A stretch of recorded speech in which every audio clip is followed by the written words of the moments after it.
posibilidad ng tagumpay o kabiguan, ng ligaya o lungkot. Kaya marapat lamang na tanggapin si Jesus bilang tagapagligtas at Panginoon. At matapos yun ay panariwain ang katapatan at paglapit sa Kanya bawat araw o day by day. Ang day by day ay naglalayong umalalay sa pang-araw-araw na pamumuhay. Narito po si Kuya Ed Lapis sa mensaheng pinamagatang Losing People.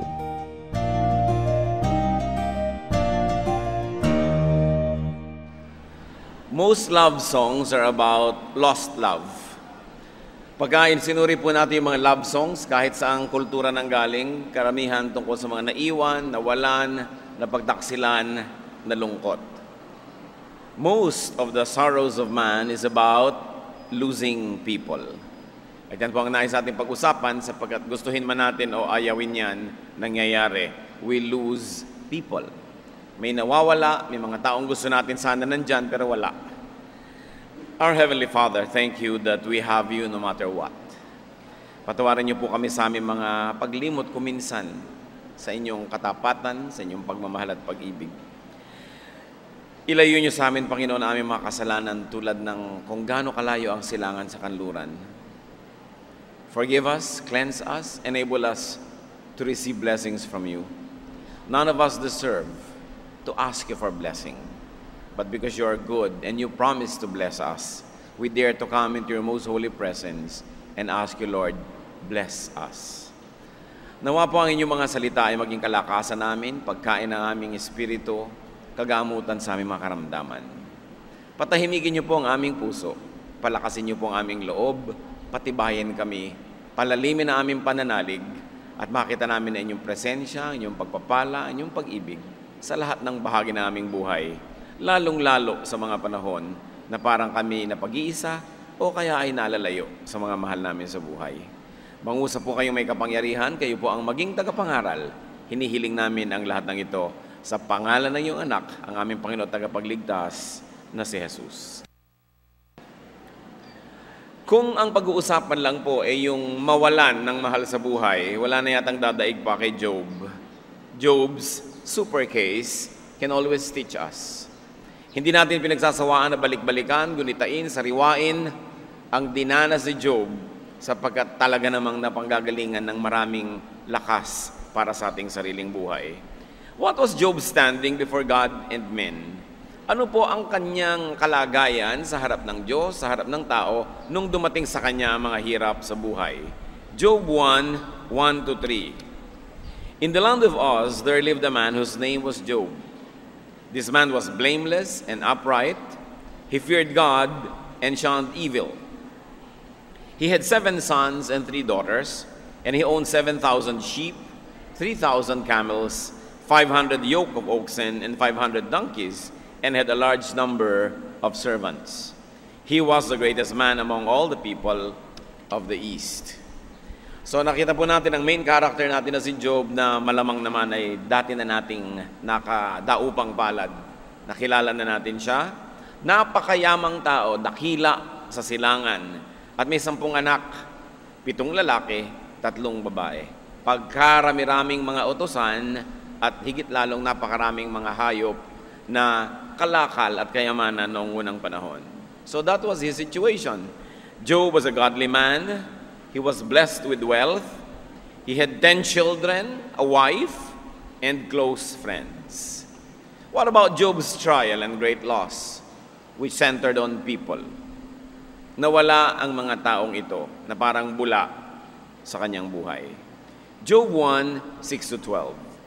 One day the angels came to present themselves before the Lord, and Satan, who came with them, also. The Lord said to Satan, "Where have you come from?"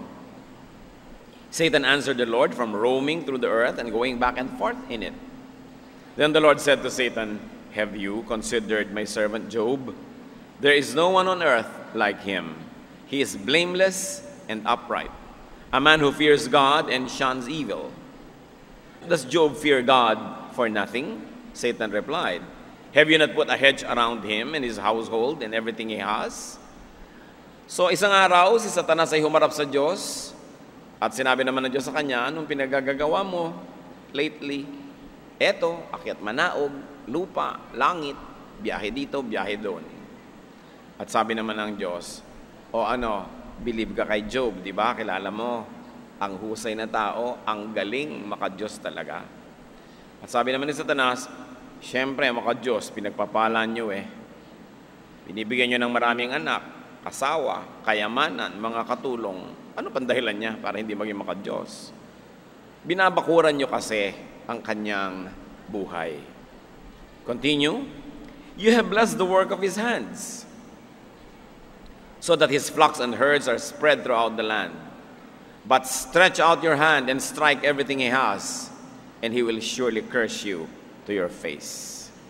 The Lord said to Satan, very well then, everything he has is in your hands, but on the man himself, do not lay a finger.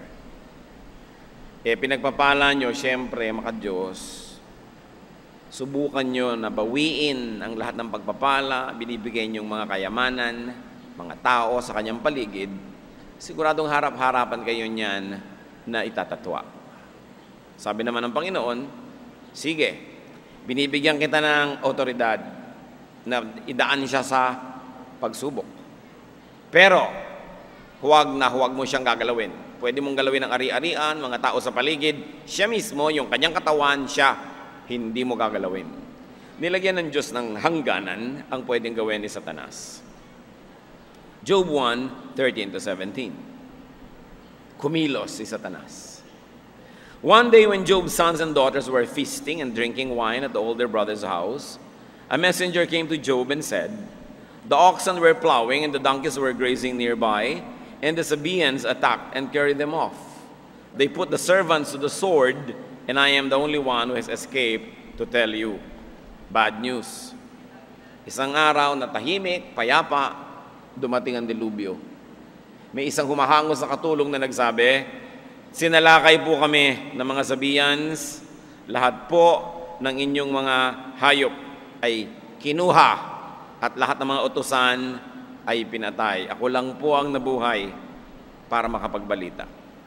Napakaraming kayamanang nawala sa isang araw at maraming tao, mga tauhan. Job 1:13-17, hindi pa tapos ikwento ang masaklap na balitang ito, may dumating pang pangalawa. While he was still speaking, another messenger came and said, the fire of God fell from the sky and burned up the sheep and the servants, and I am the only one who had escaped to tell you. While he was still speaking, another messenger came and said, the Chaldeans formed 3 raiding parties and swept down on your camels and carried them off. They put the servants to the sword, and I am the only one who has escaped to tell you. All in one day, Job lost his servants, not to mention his flocks. Maraming tao ang nawala sa buhay ni Job noon. Yung mga servants, siyempre, mahal mo na rin yan. Parang member na rin yan ng family mo. At bukod doon, ang kayamanan ng mga dakilang tao noon ay nasa bilang ng kanilang mga utusan, mga alipin, mga empleyado, lahat-lahat na. Ang daming nawalang tao sa isang araw. Job 1:18-19. While he was still speaking, yet another messenger came and said, your sons and daughters were feasting and drinking wine at the older brother's house, when suddenly a mighty wind swept in from the desert and struck the 4 corners of the house. It collapsed on them, and they are dead. And I am the only one who has escaped to tell you. Sawari, hindi pa sapat na nawala lahat ng kayamanan, nawala lahat ng tauhan, ito ang ika-4 na mensahero, may mas masaklap na balita. Sabi, merong isang masamang hangin na biglang umihip mula sa disyerto, at masyadong hinagupit ang 4 na sulok ng bahay. Alam nyo nun, ang mga bahay, load-bearing ang mga dingding niyan. Sila yung nagbubuhat nung bubong, nung buong structure. At hindi lang isa ang tinamaan, yung 4 na sulok na nagdadala ng bigat ng gusali, hinagupit ng masamang hangin. Gumuho ang gusali, natabunan ang mga anak ni Job na nandoon at nagpifiesta. Job lost to death all his 10 children in a day. In a day. Ang pinakamalapit lang dito, yung kumisa na babalitaan natin, yung halos lahat ng pamilya nasa barko, lumubog, siya na lang yung natira. Hindi mo maintindihan kung anong klaseng lungkot yun. Hindi mo malaman kung paano bibigyan ng comfort yung nauulila sa ganung paraan. Nangyari yun kay Job at tunghayan natin ang ginawa niya. The breadth, length, and width of man's endurance was tested in Job.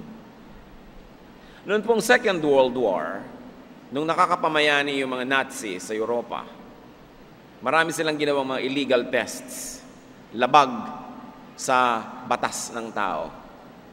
Meron po silang mga sinubukan ng mga pasyente na kinukuryente, nilalason, pinapahirapan, kung ano-ano mga pagpapahirap ang ginawa nila sapagkat gustong sukatin ng kanilang mga scientist ang kayang abutin ng kakayanin ng tao. Siyempre, sila inusig ng daigdig pagkatapos noon at bawal na bawal yung ginawa nila. Pero yan ay isang curiosity. Hanggang saan ang kayang tiisin ng tao? Physical pain naman yung kanilang tinest. Ito, emotional pain. Yung dumating kay Job. 10 mga anak. Ang anak mo nga lang kung bata pa at ipinapagamot-mot, nilalagyan ng swero at hindi marunong yung nagkakabit, nakakailang tusok na, gusto mo na ihulog sa bintana yung nagtutusok Diba? Kung pwede lang sabihin mong, sa akin nyo nalang ugat, itusok yan. Tinutusok ba lang yun? Hirap na hirap ang loob nyo. 10 anak. At kung may mga asawa yun at mga anak-anak pa, may mga apo pa yan na nadamay, lahat sila naubos. Sobrang lungkot ang nangyari. Alam nyo ginawa ni Job, inahit niya ang kanyang buhok, nagkalbo siya na sagisag ng pagluluksa. Sinira niya ang kanyang damit, nagpatira pa sa harap ng Diyos at sumamba. May mga sumasamba na ang ganda ng damit. Sunday kumisan, you wear your Sunday best. Ang saya-saya, sasamba. Gumraduate, may Thanksgiving fellowship. Merong Thanksgiving event, masaya. Pero ang pinakita sa atin ni Job, hindi lang sa kasayahan sumasamba ang tao. Maging sa pinakamahirap na bahagi ng kanyang buhay, pagsamba pa rin ang kanyang inuna. Hindi nyo kailangan maging masaya para sumamba. Sa katunayan, mas malungkot kayo, mas dapat sumamba. Mas kailangan natin ang Diyos. Job 2, 9-10. Hindi naintindihan ng asawa ni Job kung ba't patuloy pa rin sa pagsamba si Job. His wife said to him, "Are you still holding on to your integrity? Curse God and die." Nakita nyo na wala lahat ang mahalagang tao sa buhay ni Job. Pagkarami-raming katulong at mga anak, itinira ni Satanas si Mrs. Kakampi kasi. Kasama na magpaparusa at magpapahirap kay Job. Sa ganitong panahon, kailangan mong yung asawa. Kailangan mong united kayo. Pero hindi. Si Mrs. Job, sabi, praise and worship ka pa rin. Ano ka ba? Sabi gano'n. Sa lahat ng nangyari sa atin, ang dapat mong gawin, number 1, murahin mo ang Diyos, isumpa mo, talikuran mo. At number 2, mamatay ka na rin. Yun ang sinabi sa kanya ng asawa niya. Verse 10, he replied, "You are talking like a foolish woman. Shall we accept good from God and not trouble?" Sabi niya, gusto mo lang bang tinatanggap sa Diyos yung masarap, yung mahirap, ayaw mo na? Lahat ng ibinibigay ng Diyos tatanggapin natin, ano man yun. At sabi sa Biblia, hindi nagkasala itong si Job sa pagsisi sa Diyos, sa pagtalikod sa Kanya. Although, admittedly, nalungkot siya, nagluksa, pero hindi niya sinisi ang Diyos. So, Job lost his children to death, but Job also lost his wife, though she was alive. Because she lost his wife's sympathy and loyalty and faith in his reaction. Wala na sigurong sasakit pa sa isang tao na yung kabiyak niya sa buhay ay hindi naniniwala sa kanya. At yun pa rin ang naranasan ni Job. May mga matatalig na kaibigan si Job, but he lost them also. He lost his 3 close friends, Eliphaz, Bildad, and Zophar. Kasi nung mabalitaan nila ang hirap na dinanas ni Job, naglakbay sila ng malayo, at nung makita nila ang nangyari kay Job, dahil hindi lang ito nangyari mga kapatid, although hindi kasama sa usapan natin ngayon, nagkasakit pa siya, nabalot ng kung ano-anong mga bukol ang kanyang katawan. Pero ang bili naman ni Lord, huwag mong papatayin. Sumidhi ng sumidhi yung trial eh. Nung makita nila yung kaibigan nila, hindi nila makilala. Para bang kuminsan, dadalaw tayo, biglang pumayat yung pasyente, hindi mo makilala, na ibang itsura, hapis na hapis. Hindi mo malaman kung paano mo ikukubli yung lungkot mo o reaction mo sa nakikita mong itsura nung dinadalaw mo. Hindi mo alam kung paano ka magmamaang-maangan o magbubulag-bulagan para huwag nang lalong bumigat ang kanyang nararamdaman pag nakita pa yung reaction mo. Ganito yung naramdaman ng 3 magkakaibigan. At dahil si Job noon ay naupo sa isang bunton ng mga abo, nakiupo sila doon at 7 araw at 7 gabi silang hindi kumibo, naupo lang doon. Beyond words ang kanilang pagkagulat, beyond words ang kanilang pakikiramay. Pero matapos yon, isa-isa nagsimula na silang sisihin si Job. Pinipilit pa aminin. Aminin mo na masama ka, aminin mo na nagkasala ka, kasi hindi pwedeng mangyari sa iyo ang lahat ng yan kung totoong matuwid ka, tulad ng sinasabi mo. Another masakit sa buhay, yung hindi ka paniwalaan ng partner mo. Pangalawa, yung hindi ka paniwalaan ng mga kaibigan mo. Na napahirap na nga ang iyong kalagayan, pinipilit ka pang usigin dahil ang kanilang logic, ang ganyang uri ng mga sakit at hirap, parusa lang yan ng langit. So pinaparusahan ka, therefore may kasalanan ka. Hindi nila alam na hindi naman punishment ang nangyayari kay Job, kundi trial. Kaya mahirap yung nagda-judge. And because Job lost his wealth, he also lost his many admirers. What was Job's reaction?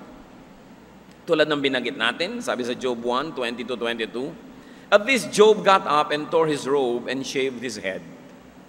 Then he fell to the ground in worship and said, naked I came from my mother's womb, and naked I will depart. The Lord gave, and the Lord has taken away. May the name of the Lord be praised. In all this, Job did not sin by charging God with wrongdoing. Hindi nawala ang pananalig ni Job. Meron pa ngang libing nung high school kami. Namatay yung tatay ng classmate namin. Hindi lahat nakatingin sa byuda. Alam niyo naman, siyempre, yung byuda, yan ang star pag may libing. No? Kaya yung iba talaga medyo OA na. Yung iba naman talagang gano'n na gano'n ang nadarama. Kilala po itong misis na ito sa kaartehan. Di lahat, kahit umaambon, nakapamayong lahat, nakatingin sa kanya kasi ito na yung panahon ng kanyang eksena. Alam niyo bang biglang tumiling, oh God! Di lahat napatingin. At hindi ko na i-quote mga kapatid, biglang minura niya ang Diyos. Biglang napatingin sa lupa ang lahat ng tao. Dahil anong ginagawa ng babaeng ito? Namatayan lang ng asawa. Bagamat di natin binabaliwala ang kahalaga ng asawa. Yung Diyos na lumikha sa kanya, sa asawa niya at sa lahat-lahat, minura na. Job lost his loved ones, but there's one thing. Job did not lose God. Therefore, Job did not lose himself. Because God is in us. Habang kumakapit kayo sa Diyos, yung sentro ng pagkatao nyo, yung gitna niya, yung kalooban, hindi mawawala. Because God is in us, as long as you believe in God, you will have a center and you will be strong. But even if you own the entire world, but God is not in you, you actually don't own anything. Kaya sabi, what good is it to own the whole world and lose your soul? Yan ang mahalaga mga kapatid. Dumarating ang paghihirap, may nawawala tayo sa mahal sa buhay, lalo kayong kakapit sa Diyos. Anong mapapalan nyo? Magtatampo kayo sa Diyos, makikipagkagalit kayo sa Diyos. Gaano ba karami ang alam natin para natin sisihin ng Diyos? Ibig sabihin, mas alam natin kung anong dapat. God is in us. Kaya yung mga sumasamba sa Diyos, umaawit, nagbibigay ng kanilang mga offering, mga papuri, sila man naaangat ang kalagayan at pakiramdam. Bakit? Nasa iyo yung Diyos Pag itinaas mo siya, di tataas ka rin. Dahil magkasama kayo Pero pag tinalikuran mo ang Diyos, tumatalikod ka rin sa'yo. Kasi kakambal mo ang Espiritu ng Diyos Pagka minaliwala mo ang Diyos, nilait-lait mo yung Diyos, niyuyurakan mo rin sarili mo. Wala kang pwedeng gawin sa Diyos na hindi mo rin ginagawa sa iyong sarili. Kaya yung mga taong paladasal, palasunod sa Diyos, kahit mahirap, hindi nawawala ng joy. Hindi nawawala ng tibay ng kalooban because God is in you. So Job mourned the loss of his children and he rebuked his wife. He did not play her game just to keep her. Kung minsan para huwag ka lang iwan ng asawa mo basang ayon ka na sa kanya, papayag ka na sa kanya Kahit sumasamba na siya sa diablo, samba ka na rin, huwag ka lang iwan. Pero siya, sabi niya, huwag kang ganyan. Huwag kang magsalita na parang isang hangal na babae. Hindi ka ganyan, di bagay sa iyo yan. Our noble situation in life should enable you to know better. At nung siya sinisisi ng kanyang mga kaibigan, he reasoned with his friends. Si Job yun, tayo. What about our case?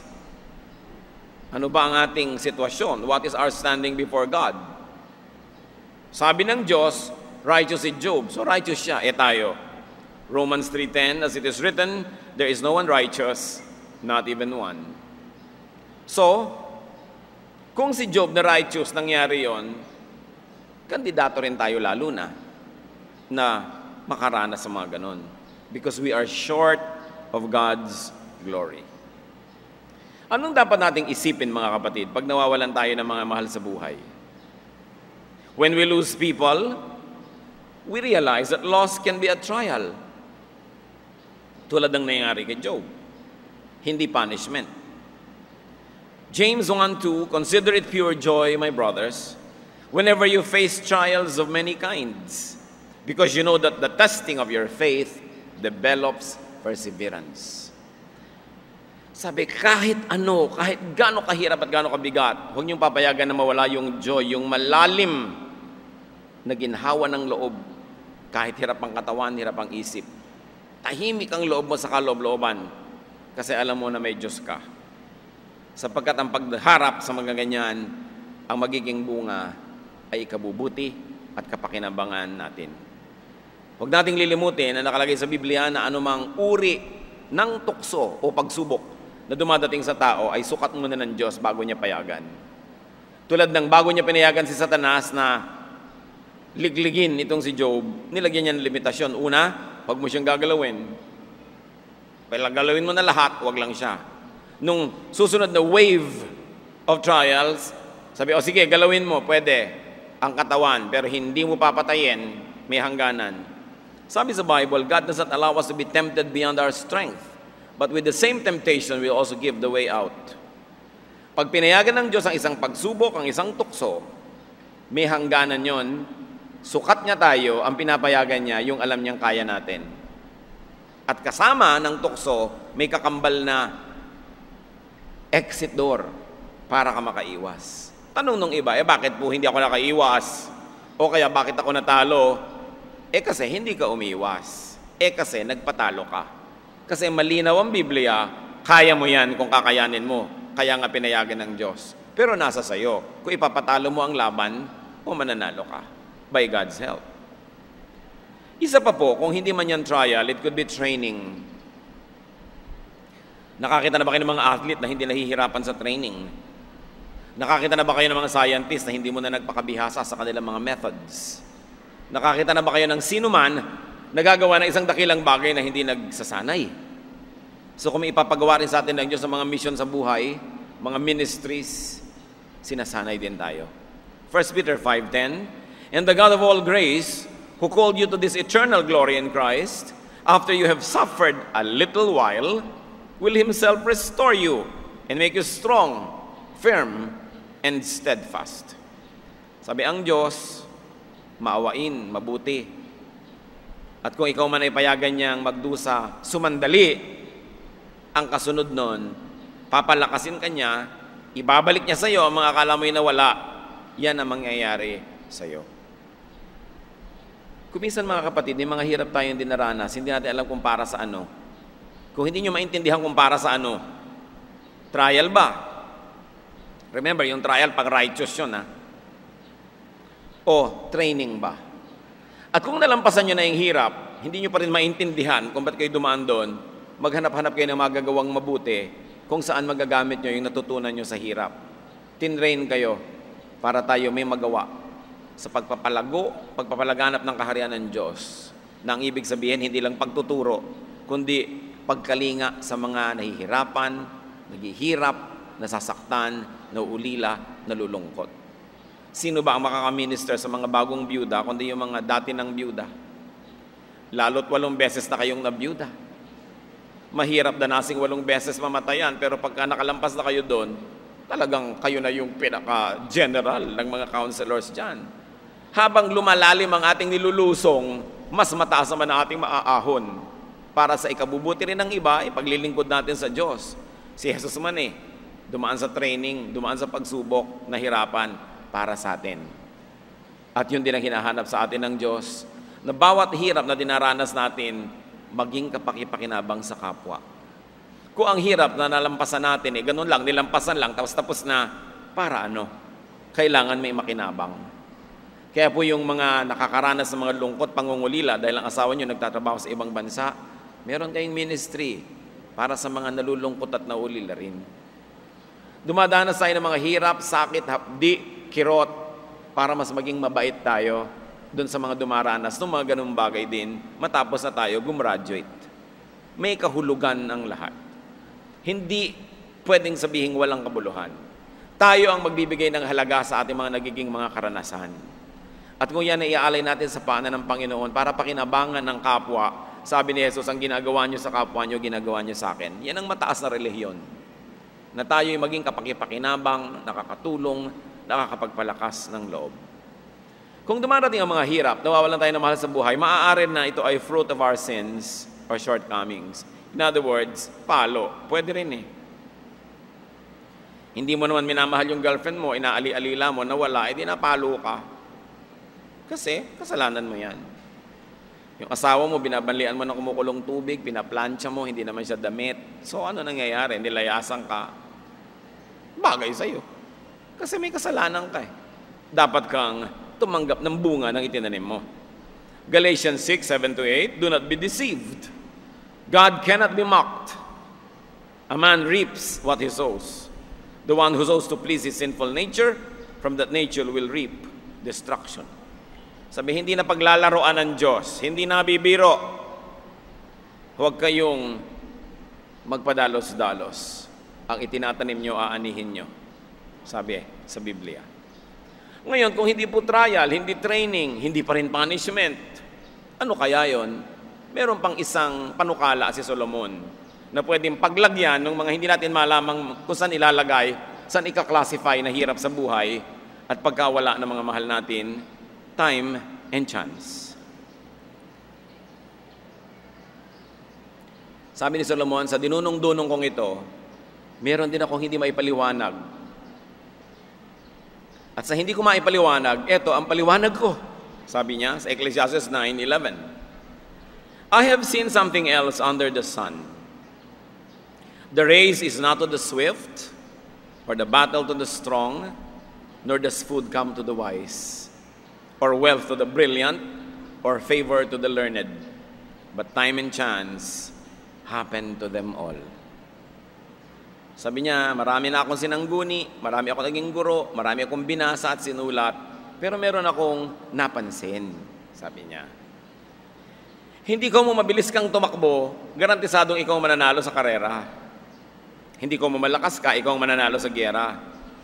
At hindi ko mo marunong ka, ikaw magkakapera para bumili ng masarap na pagkain. Hindi laging pumupunta ang kayamanan sa mga mahuhusay. Marami ring mahusay na pobre, sabi niya. At hindi lagi na napapaboran yung maalam, hasa, marunong. So niya, alam niyo napansin ko, kuminsan, sabi niya, swerte-swerte lang. Time and chance happens to all. At gusto kong idiin, mga Kristiyanong allergic sa swerte at malas, huwag niyo akong girahin, Hukayin niyo sa libingan si Solomon dahil siya may sabi. Sabi niya, chance, time and chance happen to them all. Nung itinatranslate po namin ng Biblia sa Bible Society, ano ba? Paano ba tatagalogin yung time and chance? Wala nang iba. Swerte-swerte lang yan. Yun talaga. So merong nangyayari dahil may rason, pero merong hindi. Wala talagang rason, hindi mo na alam. Nagkataon lang. Yung ba namang ang bilis-bilis na kotse, tumawid doon sa isang kalye, ikaw pa yung nasa gitna, edi minalas ka. Hindi ka napagprenohan, ikaw ang naging hump. Paano yun? Pwede kang tumawid doon kanina, 5 minutes ago, or mamaya, 5 minutes later, hindi dapat mangyari. Pero yung ba namang siya ang bilis-bilis, ikaw ang bagal-bagal, magkatagpo kayo sa isang maliit na lugar, malas mo. Sabi ni Solomon. Hindi mo lagi sasabihin, makasalanan siguro yan, kaya nasagasaan. Ganun kasi maraming Christian eh. Nakakarinig pa ako ng mga ganito, nagbi-visitation, naghihingalo na nga yung tao doon, hirap na hirap. Sister, aminin mo na makasalanan mo sa Diyos. Kung makakabangon lang yung pasyente, hahataw sa kanya yung kamay. Hirap na hirap ka na, inuusig-usig ka pa. Si Job nga eh, wala na makasalanan, inusig-usig. Hindi laging ganun. Kung mawalan ka na nga, naubusan ka na ng dahilan, pumunta ka kay Solomon, sabi niya, minalas. Nagkataon. Hindi ko mo may ganun, ibig sabihin God is not in control. Ang ibig sabihin lang natin, we don't understand from a human perspective what was operative in God's control. Hindi lang natin kayang maintindihan. Pero hindi ibig sabihin na yun ay labas na sa kakayanan ng Diyos. Labas lang sa ating pangunawa. Beyond our faculties. So you say, time and chance. Ano pa po ang case natin tulad ni Job? We lose loved ones. We lose associates and partners, family and friends. We lose them and we lose people to death. Isa yan sa mga pinakamahihirap. Lalo't hindi matibay ang relasyon mo sa Diyos, mahirap yatang mamatayan. Isa sa mga pinakaayaw kong pinaggagawa as pastor, yung nagpupunta sa mga patay, mga namatayan. Kasi naapektuhan ako eh. Paano ka naman po papaapekto? 3 times, 4 times a week. Ano pang matitira sa'yo? Diba? Pero talagang wala naman ako pinupuntahan ganyan na hindi ako talaga naapektuhan. Kaya hanggat maaari lang nga, when people ask me to do the memorial service, iba natin pastor ang gagawa, I'll just be present. Hindi ako umiiwas doon sa trabaho, kundi hindi madali. Hindi madali. Lalo't kilala mo talaga, malapit sa'yo yung namatay. Tapos magsasalita ka pa doon, kung ano-ano pang gagawin mo. Hindi yun madali. Sapagkat nakikita natin kung minsan yung talagang halos maglupasay, talagang parang nawalan na ng lahat-lahat kasi namatayan. But we lose people to death. It cannot be avoided. We lose people to distance. Oo nga, buhay, pero ang layo. Nasa kaila-ilalimang kuweba ng New Zealand. No? Layo. We lose people to time. Busy sila eh. Hindi magtugma yung oras nyo. Lalo't nagtatrabaho siya sa call center. Tapos boyfriend mo. Hindi na kayo magkikita, liban na lang ikaw itong magpuyat. No? We lose people to ideologies and beliefs. Nung araw, ayaw magpaaral na marami magulang sa UP dahil baka mamundok ang anak. Nakakuha lang ng 3 units ng political science ay naging Marxist na ang uhuging bata.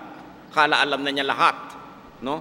So iiwan ang lahat-lahat, itatakwi lang magulang. Sabi ng mga magulang, huwag mag-aaral sa UP. Because I might lose you to ideology or to beliefs. And we lose people to activities. Marami silang kinakahumalingang gawin, walang oras sa'yo. Many times we lose people to our own shortcomings. Kasi hindi natin minahal, kung kailan tayo kailangan, hindi natin nanaruga, nawala. Iba't ibang dahilan, but we lose people. And what's our reaction and attitude and character? We can learn from Job. Like Job, we can mourn. Pwede naman, legitimate naman na magluksa. It is valid and all right to feel bad. Kumisan, kumisan na ako'y nanliliit. Pag nakakakita ko ng mga born-again Christian, pumupunta sa mga namatayan, huwag kang umiyak, sister, na kay Lord na ang husband mo. Gusto mo sabihin, sige nga, yung husband mo nga ibigay mo kay Lord ngayon? Pa-Lord ka dyan, hipokrita, di ba? Kahit na pang sinasabi mong, ba't ang lahat sinasabi, ay pagka namatay na ako, pupunta tayo sa langit. Wala namang gustong mamatay.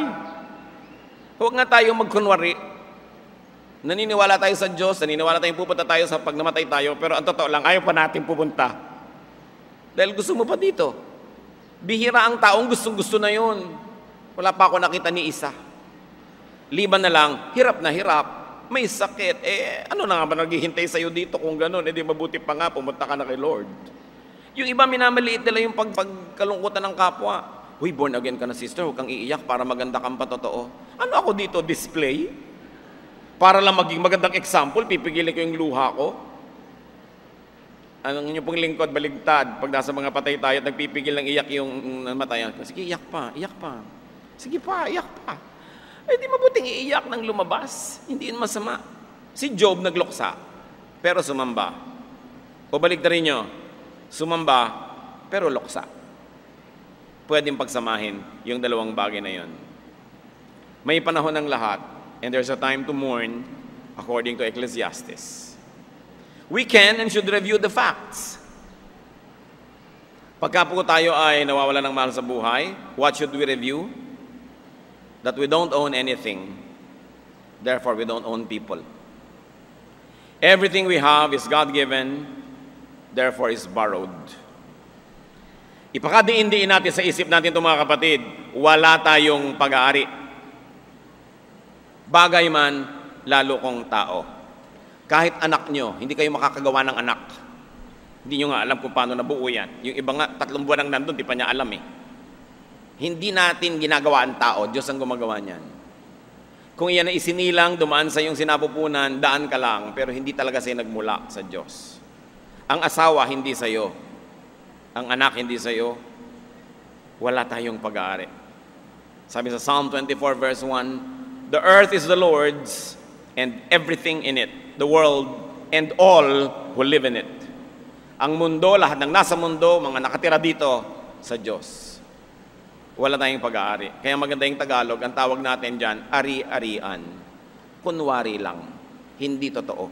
Therefore, hindi ka serious na ikaw ang may-ari nun. And because you don't own anything, you cannot lose anything that you never owned in the first place. Pag sinabi mong nawalan ako, ibig sabihin sa'yo dati yon. Pero dahil wala tayong ni anumang atin, wala rin pwedeng mawala. Hindi yun nawala. Yung cellphone mo, dating nasa kamay mo, na-snatch, ngayon nasa kamay na ng iba. Hindi naman nawala nasa Blumentritt lang. Nasa planeta pa, nasa Milky Way pa, wala namang nawawala, di ba? Lumilipat lang ng lugar. So tao man, hindi siya nawawala, lumilipat lang ng lugar. So kung sabihin nawalan ako, bakit meron ka ba? Yung hikaw ko, nung ipinanganak ka ba, may hikaw, wala. Ay di, wala naman. Buti nga, nakahiram ka at may sumabit na hikaw sa'yo kahit Tupperware. So, huwag ka malungkot. Naku, 9 na buwan ko na yung iniingatan. Buti nga, 9 na buwan ka nagkahikaw. Ngayon, nawala na. Liban na lang, burara ka kasi kaya nawala. Talagang dapat ka maging sorry. Pero kung ginawa mo lahat ng magagawa mo para huwag nawala pa rin. Di nawala. Ganun talaga yung buhay. Something's lost and something's gained in living every day. It's part of life. Hindi pwedeng sa'yo lahat kasi mapupuno ka na niyan. People suffer loss because they are deceived into thinking as owners. Yun. That's the heart of the matter. Nagdurusa ka na may nawala kasi akala mo sa'yo. Pero mula sa simula, hanggang gitna, hanggang dulo, kung alam mong hindi sa'yo hiram lang, natural, mababawi. Ang pasalamat ka, nakahiram. Hindi ka magagalit sa Diyos, magpapasalamat ka, tulad ng ginawa ni Job. Sabi niya, tatanggap lang ba tayo ng masarap at hirap? Hindi na. Nagbigay ang Diyos, binawi ng Diyos, purihin siya. Yun ang sabi niya. How can we own people when we do not even own our own bodies? Sabi nga sa 1 Corinthians 6:19-20, you are not your own. You were bought at a price. Sarili mo nga, hindi sa'yo. Maging sa'yo pa yung boyfriend mo, maging sa'yo pa yung asawa mo, yung anak mo, no. Isang malaking kasinungalingan. Wala tayong pag-aari. Lahat tayo, pinapahiram lang. And when we lose things, we can and should worship God in spite of the loss. And very probably because of the loss. Dahil nawalan ka, lalo kang dapat sumamba. Or kahit nawalan ka, sumamba ka pa rin. Because in both cases, all the more that we need God. Si David, nung nag-aagaw buhay, naghihingalo yung kanyang munting anak. Hindi kumain, hindi naligo, hindi nag-ahit, hindi bumangon sa pagkakadapa, sa pagdarasal sa Diyos. napahabain ang buhay ng kanyang anak. Takot na takot yung mga katulong niya nung namatay yung bata, hindi nila masabi. Sabi nila, nung buhay, ganyan ang itsura niyan. Ngayon patay, paano pang gagawin niyan? Hindi nila masabi. Nung nakahalata si David, sabi niya, patay na ba ang bata?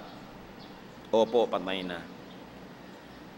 Naligo ang David, bumangon, nagbihis ng maganda, nag-ahit, nagpabango, nag-lotion, kumain, sumamba. 1 Samuel 12:20. Then David got up from the ground. After he had washed, put on lotions, and changed his clothes, he went into the house of the Lord and worshipped. Mga kapatid, kung hindi kayo makapaligo, hindi kayo makapagpaganda, hindi kayo makapagkulay ng buhok dahil nag-aalaga kayo ng mahal nyo sa buhay na may sakit, at kung kuhanin ng Panginoon, pues maligo na kayo, kumain kayo, magpabango na kayo, nagawa nyo na ang pwede nyong gawin. Ang mahirap, yung wala ka namang ginawa kahit ano, tas namatay, yun talaga, mahirap dalhin yun. Pero ipinanalangin mo na, pinaglingkuran mo, ginawan mo na ng mabuti, kinuha pa rin ng Panginoon, tama na dapat ang hirap mo. Tanggapin mo sa iyong kalooban, harapin mo ito, nang mabango ka, maayos, malinis. Kasi wala ka nang inaalagaan namatay na. So pwede ka na ngayong mag-asikaso na iyong sarili. Sabi ni David, nung buhay pa, ginawa ko lahat. Ipinanalangin ko, ipinag-ayuno ko. Pero kinuha na ng Panginoon, wala na akong magagawa. Tuloy dapat ang buhay. Kasi kung gusto ng Diyos, pati ikaw mawala, sabay kayong kinuha. Hindi ka kinuha, di ibig sabihin ang gusto pa ng Diyos, mabuhay ka. So mabuhay ka dyan, yun ang gawin mo. Dahil pag tatawagin ka na, tatawagin ka na. Pag hindi ka pa tinatawag, huwag ka mag-volunteer. Hayaan mo ang Diyos at tumawag. Kaya iba, naku, sasama na ako. Hindi ka na nga kinuha, sasama ka pa. Wala ka ng ticket, puno na ang bus. Next biyahe ka na, ay wag naman, ayaw naman sa next biyahe. Kailangan mga kapatid, totoo yun, hindi ko minamalit ang hirap natin pag nawawalan tayo ng mahal sa buhay. Pero basta nandyan pa ang Panginoon, tuloy ang buhay. Hindi pwedeng putulin. Ang mahirap, pag yung kapwa-tao mo ang ginawa mong Diyos, siya na lang lahat-lahat. Pag nawala talaga yon, hindi mo na malaman ang gagawin mo. Tulad ng sinabi ng asawa ni Job. Siguro, ang genius niya, pera, mga anak, lahat-lahat. Yung kalagayan nila sa lipunan. Kaya para sa kanya, ngayong wala na yon, wala na rin kahulugan si Job. Pambihira naman, kung kayo si Mister, naghirap kayo, nagkasakit kayo, wala na kayong kwenta kay Mrs. Job 2:9-10, his wife said to him, "Are you still holding on to your integrity? Curse God and die." He replied, "You are talking like a foolish woman. Shall we accept good from God and not trouble?" The lesson is, accept whatever God gives you. Or accept whatever God takes away from you. Do not sin. Do not blame God. Do not turn away from God. Job passed the test. Hindi lang passed, very high grade. Excellent. At dahil doon, natapos ang trial, bumalik ang pagpapala. Job 42:12, the Lord blessed the latter part of Job's life more than the first. He had 14,000 sheep na doble, 6,000 camels, 1,000 yoke of oxen, and 1,000 donkeys na doble ang kanyang assets. Paano yung mga anak? Magkakaanak ka pa ba? May edad ka pa? Job 42:16-17, after this Job lived 140 years. He saw his children and their children to the 4th generation. And so he died old and full of years. Hindi siya 140 years old. Matapos lahat ng nangyari, nabuhay pa siya ng additional 140 years. Gusto nyo, ipag-pray natin. Para kayo mga mga 200 years old. Gusto nyo ba yun? Kung ayaw nyo naman, makontento na tayo sa medyo mas kulang kaysa ron. Pero ito ang importante, walang imposible sa Diyos. Wala. Walang pagpapala, nahuli na. Wala. Nawalan kayo ng negosyo, 3 beses na, may edad na kayo, pwede pa uli kayong mamuhunan kahit konti. Pwede pa kayong umani sa itatanim nyo kahit medyo matanda na kayo. Si Job, ang patotoo sa atin ng Diyos. Hindi yung pagkalampas na kayo na 70, inaantay nyo ng kawiting kayo ng karit ng kamatayan. No. Dapat may buhay pa kayo. Magsimula pa kayo ng mga bagong project. Bagong mga bagay, di ba? Mag-aral pa kayong ballet. Mami, mag-ballet pa kayo, hindi pa huli ang lahat. Di ba? Pwede pa. Walang huli. Basta blessing. At kung handa ka na tumanggap nito, walang late. Huwag nyo sabihin, may tanda na ako, hindi na ako pwede. Yung luma na. Yung mga hindi nakapag-aral sa inyo noon dahil nag-asawa na kayo, nag-alaga, nag-ganyan, tapos ngayon pwede na, mag-enroll kayo. Walang huli. Kayo lang ang naglalagay ng bakod sa sarili nyo, kaya kayo nakukulong. Pero kung tatanggalin yung mga bakod na yan, sasampahin nyo yan sa tulong ng Diyos, malayo pang mararating ang tao. Kaya si Mary, kadalagang tao, sabi ng angel, magbubuntis ka. Sabi niya, paano nangyari yun? Luke 1:37, sabi ng anghel, nothing is impossible with God. Ang Biblia nakabukas, mga kapatid, hitik na mga halimbawa ng mga kaimposiblihan na naging posible sa mga nananalig, sa mga matapat sa Diyos. Yan ang huwag na huwag niyong isusuko kahit kailan, yung pag-asa. Huwag na huwag. Yung mga namatayan kayo, nahirapan kayo, sabi niyo, ay naku, mahirap na, hindi na ako makaka-recover. Kaya nga yung mga nabiyuda, matapos medyo magluksa, sabihin ko, ate, may bago ka na bang boyfriend? Huwag naman po. Kalwari ka pa. Gusto mo naman eh. Di ba? Ayoko na po. Ano naman yan? Yung mga anak, madadamot. Ayaw pag-asawahin yung mga byudo o byuda nilang magulang. Hindi naman sinasamahan lagi. Di ba? Hindi naman kinakamot ang likod pag may eksema, ang paa. Mabuti na yung may ka-partner. Di ba? Walang huli. Kaya ang buhay, regalo ng Diyos. Bawat araw, dapat lasapin. Habang hindi ka pa kinukuha, huwag mong isipin yung kabila, dito ka muna. Gumawa ka ng mabuti, magpaka-Diyos ka, maglingkod ka, pero huwag mong papayagan ang sarili mo rin mapabayaan. And when facing and suffering a loss, do a Job. Trust God. You trust God. Proverbs 3:5, trust the Lord with all your heart and lean not on your own understanding. And trust yourself to God. Jeremiah 29:11, for I know the plans I have for you, declares the Lord, plans to prosper you and not to harm you, plans to give you hope in a future. Kasi niya, may plano ako para sa iyo. Kung wala kang plano sa buhay mo, ako meron, sabi ng Diyos. Kung hindi mo alam ang plano ko, sumunod ka na lang. Pero may plano ko para sa iyo. Walang buhay na sayang, walang buhay na walang katuturan, walang buhay na walang pupuntahan. Lahat may plano ang Diyos. Kaya lang kailangan mag-cooperate ka para mangyari yon. At kung may nawawala sa inyo, do what you can to regain lost things. Yung iba naman nawawalan kasi nga pabaya. So ayusin mo para hindi ka na mawalan na naman. Sabi sa Proverbs 14:23, all hard work brings a profit. Huwag kang madadala, nagnenegosyo ka, nalugi, sige uli, sige nang sige. Natututo ka naman you become a better person. And even if Job's happy ending doesn't happen in your life, do a Job pa rin, stick to God. Isaiah 40:31, but those who hope in the Lord will renew their strength. They will soar on wings like eagles. They will run and not grow weary. They will walk and not faint. Nanghihina ka, pinanghihinaan ka ng loob, lalo kang kumapit sa Diyos. Sabi, ang umaasa sa Diyos, nakakalipad ng mataas, nakakatakbo ng malayo, at maraming nagagawa na hindi nanghihina. What is a great antidote to loss of people? Ano po ba ang pinakamalaking pangontra para hindi tayo sobrang malungkot pag may nawawala? Love people, but do not be too attached. Love, but do not be too attached. At lalong-lalo, huwag kayong magmahal to the point that you lose yourself just to win somebody or to keep somebody. Kumisa sa pagtatangka nating maibig, mapansin, o huwag iwan, nililimot na natin ang ating dignidad, nililimot na natin ang ating sarili, nabubura na yung ating pagkatao, nawawala na tayo ng sariling anino, umiikot na lang tayo kabuntot nung minamahal natin sa buhay. Akala nyo ba mamamahal kayo sa ganun? No, because you will be less and less interesting.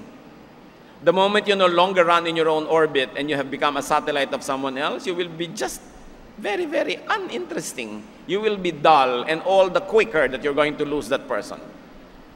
Pag ayaw sa inyo, adjust kayo ng konti. Pag ayaw pa rin, di wag, we both lose. Pero yung natanggalan na kayo ng pagkatao, ang mga aspiration nyo, isinuko niya ang inyong mga pangarap, ang inyong mga values, ang inyong pananalig, para lang siya nandyan, hindi pa rin kayo papansinin. Lalo nga kayo hindi mapapansin. Ang pinakamasakit at pinakamalaking kawalan, hindi mawalan ng taong minamahal, kundi mawalan ng pagkatao. Yung ikaw mismo, hindi ka na tao. Basahan ka na lang, dahil sunod-sunuran ka na lang doon sa nagugustuhan mo. So magmahal ka, but up to a point. Huwag mo isasakripisyo yung dangal ng pagkatao na ibinigay sa'yo ng Espiritu ng Diyos, because you're fearfully and wonderfully made. You are the temple of the Holy Spirit. You are not somebody's doormat. Kung yung isasacrifice yun para lang sa romantic love. Kasi ang dangal mong bilang tao, mga pangarap mo at mga mithiin, pag yan ang isinuko mo para lang magkaroon ka ng boyfriend o girlfriend, iiwang ka rin. Kasi hindi ka interesting. Ang importante is to love God above all people. Love God above any person, though you may love people to the max. But make sure that your love for God is higher. Mark 12:30, love the Lord your God with all your heart and with all your soul and with all your mind and with all your strength. Bakit?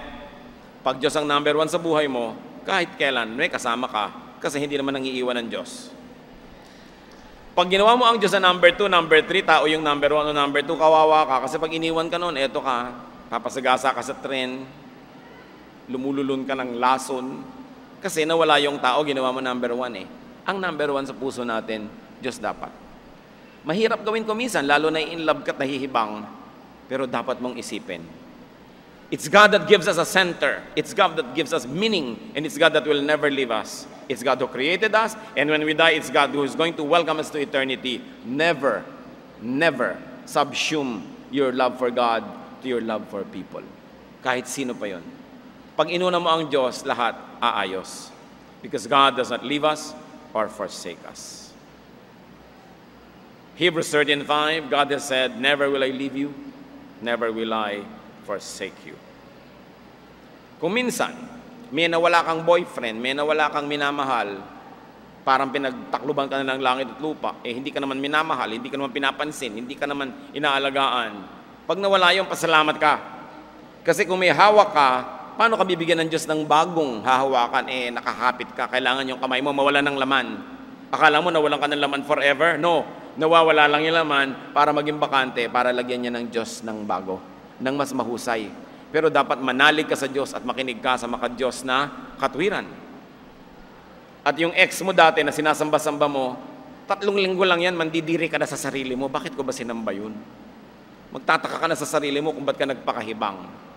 At dapat, nawalan ka man ng mahal sa buhay, ayusin mo ang sarili mo para pag nagkikita kayo, panghinayangan ka man lang. Makakanta ka man lang ng If You Could See Me Now. No? Kung alam mo yung lumang kanta. No? At pagka nakakita ka na at binigyan ka na ng Panginoon, sabihin mo man ang labi mo o hindi, pwede mong sabihin doon sa hindi naman nag-alaga sa'yo, hindi ka naman nilagaan, pwede mong sabihin, thank you very much for being a pest. Kasi kung hindi ka peste, di kumapit na ako sa buong buhay, salamat na lang, at hindi tayo nag-work, hindi natuloy, naging libre tuloy ako. Eto ang aking kasama ngayon, gift from God. Kung hindi kayo minahal, hindi kayo inalagaan, tapos nawala, magpasalamat kayo, magpiesta kayo dyan, huwag kayong lulungkot-lungkot. Because you don't deserve to be treated less by somebody that you love so much. Pag hindi kayo sinusuklian ng pag-ibig, mag-isip-isip kayo. Tingnan ninyo kung natutuwa pa ang Diyos sa kuminsan pagpapakaaba na inaabot ng mga ibang tao dahil lang nagmamahal sila. Don't cry, don't be bitter, but be better. And very importantly, never count people or anyone as your own. Wala tayong pag-aari kahit asawa, kahit anak. People are God's gifts to us. Sila'y bigay, sila'y pahiram. We don't own people, so we don't lose them. Ganun lang yung logic. But if you think you own them, then you lose them. But we don't own people. Job 1:21, the Lord gave, and the Lord has taken away. Another important thing, to protect yourself from the pain of so-called loss, enjoy people while they are with you. Then let go when it's time. Habang ipinapahiram sa iyo ng Diyos, enjoy it. At kung binabawi na, ibigay ng maluwag sa dibdib. Kaya sabi ng Ecclesiastes 9:9, enjoy life with your wife, whom you love. Ecclesiastes 9:9, enjoy while it lasts. Hindi lang wife yan. Enjoy your parents, enjoy your brother, enjoy your sister, enjoy your friend. Para pag nawala na, wala kang pinagsisisi. It's very important. Ano ba? Sino ba ang nawala sa buhay niyo, mga kapatid? Hindi ko gustong maliitin ang inyong loss, pero malaki ang Diyos. At kung minamalaki natin ang Diyos, liliit yung loss na yun. Yung malaking sugat, liliit, maghihilom. Pag pinayagan natin ang Diyos na kumilos. Sino bang kinakatakutan yung mawala sa buhay? Huwag niyong sakalin, huwag niyong itali, dahil lalo lang yan magpupumiglas. Kung sa inyo, sa inyo. Kung nandyan lang dahil nakatali, hindi yan sa inyo. Subukan yung malagot yung tali, aalis din. Kaya pawalan. Ang pagmamahal, isinusukong kusa. Hindi pwedeng hulihin, itali o ibilanggo. Losing people, you don't do that. Kaya dapat inuuna natin ang Diyos, mga mahal natin sa buhay, tinuturuan natin maging maka-Diyos, tanggapin ang kaligtasang inaalok ng Panginoon, para pagka sila'y sumakabilang buhay, ibinigay lang natin sa Diyos, hindi nawala. At alam natin tayo magkikita-kita pang muli. Takot ito ng marami. Sabi ni Lord, fear not. Sabi niya, I do not give as the Lord gives, as the world gives. Do not be afraid. So huwag tayong matakot na mawala ng mga tao sa paligid. Diyos ang naglagay, Diyos ang nagme-maintain. Meron tayong participation, do what we can, and when it's time to go, let go. Ang katapusan ng buhay sa mundo, hindi katapusan ng lahat. Isang pinto lang ito na pinapasukan natin patungo sa kabila. Ama namin sa langit, salamat sapagkat kayo Diyos ng buhay, Diyos na tumutulong, nagmamahal sa amin. Sa sandaling ito, dinadalangin namin sa iyo ang mga kasama at mga kapatid namin na namimighati dahil nawalan ng mahal sa buhay. Masakit ito, mahirap. Pawiin mo ang mga lungkot, Panginoon, palitan mo ng inyong kapayapaan, ng inyong ligaya. Sa mga nawalan ng kung ano-ano mga bagay, ipakita niyo sa amin na aming pagkakamalit na hindi na namin maulit. At maipamuhay namin ang mga nalalabing panahon na umaasa, sumusunod sa inyong katwiran. Pawiin mo ang mga takot namin na baka mawala ang mga mahal namin sa buhay. Sa halip, ihanda mo kami sa hindi maiiwasang panahon na yon. Handa kami, ginawa namin ang dapat, nagmahal kami sa panahon na pwede pa. At kung hindi na pwede, maluwag naming ipinagpapasalamat na at least nakahiram kami.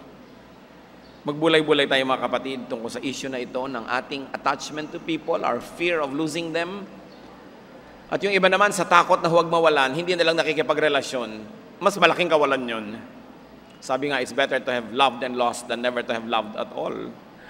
Kaya isipin natin yung mga takot natin, ipasa Diyos, at nawa lahat tayo makalasap na magmahal, mamahal, at kung kailangan ng magpaalam, sumandali, maluwag nating matanggap. Be with the Lord, ask for personal blessings.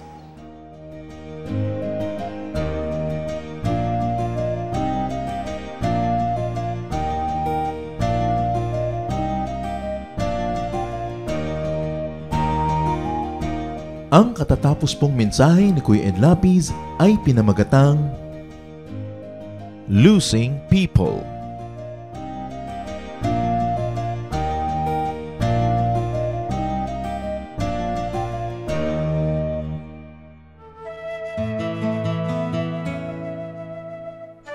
Bakit mahilig ang Pilipino sa basketball? Ang liit naman natin. Ang basketball kasi team game yan eh. Hindi siya individualistic game tulad halimbawa ng golf o tulad ng iba pang mga laro.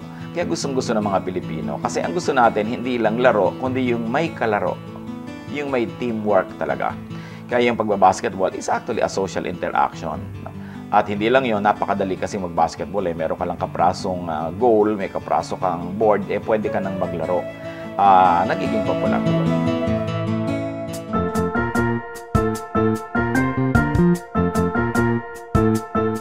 Oras na po para pansamantalang magpaalam ang programang Day by Day. Tayo po'y magsama-sama tuwing ika-6 hanggang ika-7 ng umaga, araw-araw. Magandang umaga po at mabuhay ang Panginoong Hesus!